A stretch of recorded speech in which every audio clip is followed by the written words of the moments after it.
Hello बच्चों, चलिए प्रश्न को समझते हैं। समान द्रव्यमान की दो गेंदें L1 L2, जहां L1 बड़ी है L2 से, लंबाइयों की डोरियों से बांधकर क्षैतिज वृत्तों में घुमाई जा रही है तथा उनकी चालें क्रमशः V1 व V2 है। यदि अभिकेंद्रीय बल समान हो तो सिद्ध कीजिए कि V1 बड़ा होगा V2 से।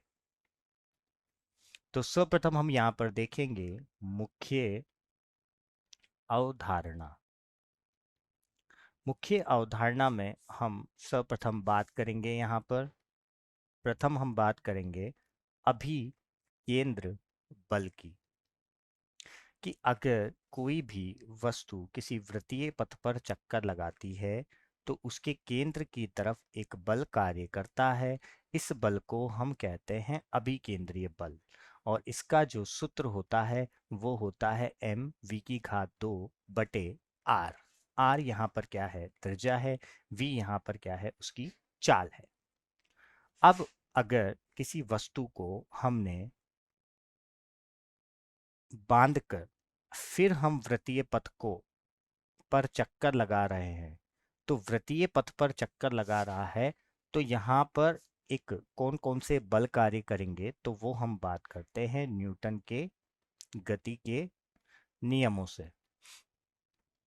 तो न्यूटन के गति के नियमों से अगर हम बात करें तो एक तो तनाव बल होगा, वो कार्य करेगा, और एक यहाँ पर इसके भार की वजह से नीचे पृथ्वी की तरफ एक बल कार्य करेगा जिसे हम कहते हैं भार बल।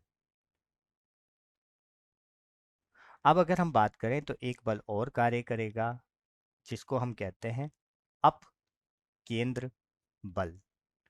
अब ये जो अपकेंद्र बल है ये तनाव बल के क्या होगा? बराबर होगा।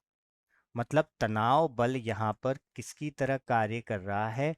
अभिकेंद्र बल की तरह कार्य कर रहा है। अभिकेंद्र बल की तरह कार्य कर रहा है, तो हम लिख सकते हैं mv² बटे r। तो यहाँ पर हम इन्हीं अवधारणाओं का उपयोग करके चलिए हल करते हैं। हल। तो सर्वप्रथम हम यहाँ पर देखते हैं कि हमें दिया क्या है। हमें दिया गया है कि एक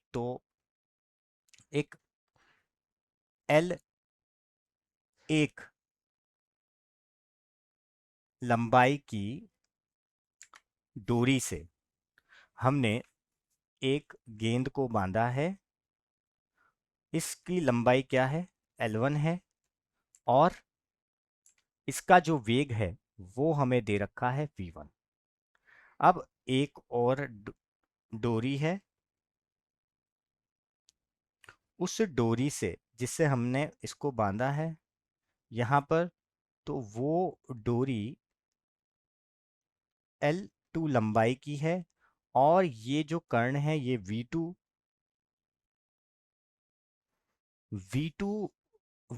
चाल से आगे बढ़ रहा है। अब दोनों का द्रव्यमान समान है, बट लेकिन यहाँ पर क्या क्या दिया हुआ है हमें?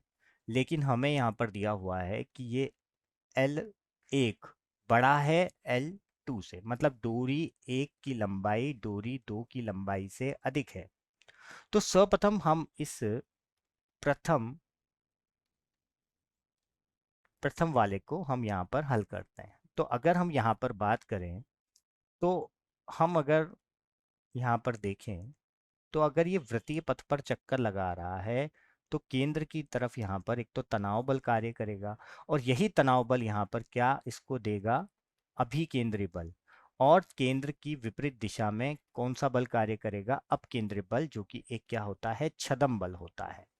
तो यहां से अगर हम समीकरण बनाएं तो ये जो तनाव बल है ये बराबर होगा किसके?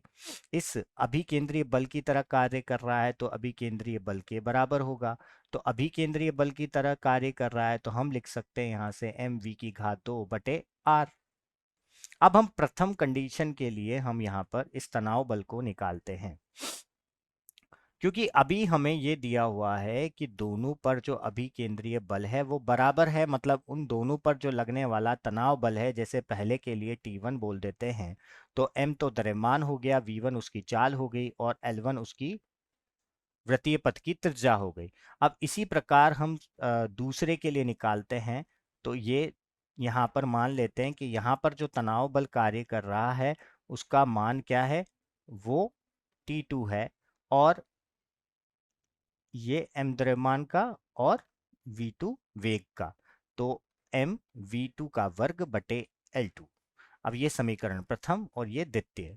अब इन दोनों समीकरण में हमें बोला गया है कि दोनों पर लगने वाले अभिकेंद्रीय बल बराबर है, मतलब उनके तनाव बल भी क्या हो गए हैं, बराबर हो गए हैं। तो हम यहां से लिख सकते हैं m v की घात 2 बटे L2।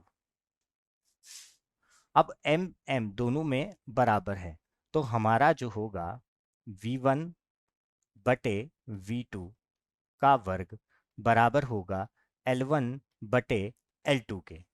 तो यहां से हमारे पास आता है कि जो लंबाई है वो इसके बराबर होगी, वहां पर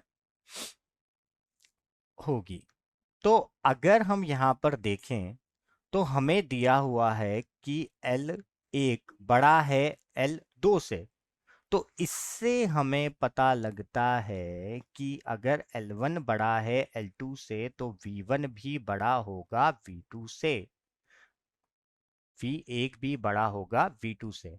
और यही हमारे इसी इसी को ही हमें क्या करना था, सिद्ध करना था। तो हमने अपनी मुख्य अवधारणाओं का उपयोग करके इसे सिद्ध कर लिया है। मैं आशा करता हूँ आपको समझ आया होगा। धन्यवाद।